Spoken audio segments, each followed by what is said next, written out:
What's up, fam? ¿Cómo estás? How are you? Poppin'. Welcome back to another video.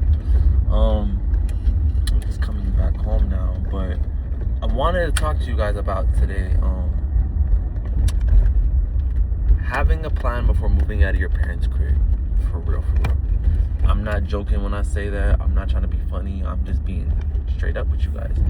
If you do not have a stable, strong plan before moving out of your parents' crib, don't even think about moving out of your parents' crib. Don't even consider the idea of moving out until you are for sure going to have a very strong strategic plan in place and that you can execute it 100%. Because when you move out, you better be ready for what life has for you. I'm being for real. Life has a lot of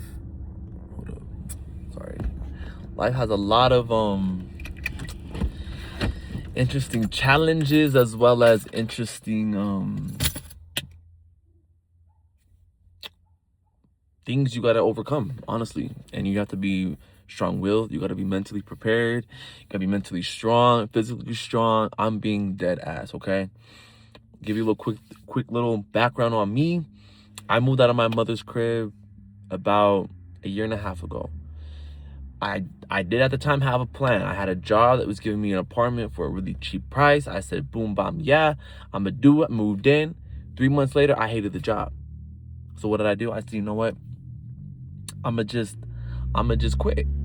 Quit the job. I lost the apartment. I'm thinking, okay, cool. I'm going to find an apartment. It's just going to be good. It's just going to be good. No. No, little did I know, I was going to become homeless. Yeah. And then I was put in some really fucked up situations. I'm talking about fucked up situations, okay?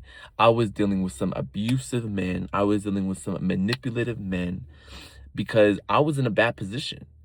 I had to pretend with my mom about what I was dealing with because I didn't want her to stress out. She had enough going on, and I promised her so much that, oh yeah, I was going to deal with my my life, my problems, my everything. And then in reality, I couldn't. And it was a hard pill to swallow because I thought I was so, knew what I was doing, blah, blah, blah. I was 20 at the time and I didn't. And then, a month later, after losing my apartment and my job, I lost my car. And not because of I didn't pay it. No, I lost it because my engine blew. So the only home I had was gone. So I had to rely on asking people. And I didn't even ask. Like, people offered me and I would decline, but I still took the help because I was like, this is God's way of giving me help in this time of need. And I can't turn away God's gift. Like, this is him helping me. You ever heard that saying where it's like, the kid or whatever is, or the person's in the sea and he's like, oh, God will save me, and a boat comes by, and he's like, oh no, God will save me, and like 3 times he tries to get help. Then the guy dies, and then he's like, oh, I sent those 3 boats to help you, dummy. And he didn't like, he was like, oh, that's what the help was, whatever. So that's how I took it, God bless all those people that helped me. I still owe them to this day. Like, and not that because they're looking for anything from me, but because I as a person, I will make sure when I am successful to make sure to pay those people back. But yeah, and so for a good year, I needed help, and people helped me, and thank God for them. They helped me with shelter, food, anything, groceries. Like, they really helped me out with a lot of things. And then last year, 2025, in June, I found an apartment. I had a stable job. I had stable income. It was going well. And then I lost my job. Because why? I wasn't fired, but I quit because I knew I was worth more. But that put me in another situation where I was literally a year ago. I was back in the same place because of my own choices. Now, I understand it's my choice. This time it was my choice to leave. And I kind of had to start from scratch again. I lost my apartment, but thankfully I got my car now, and now I found a home for myself. Is this home mine? No. No. I live in a bedroom. In a bedroom. You know how much I pay for this bedroom? Take a guess. Maybe what? 300, 400. It's a bedroom, right? It's not much. Nope. I pay about $960. The same amount I almost paid for the apartment I lost, which was about, my apartment was 11. I'm paying $960 for a bedroom. I live with 5 other people. That's not fun. Let's be honest, it's not fun.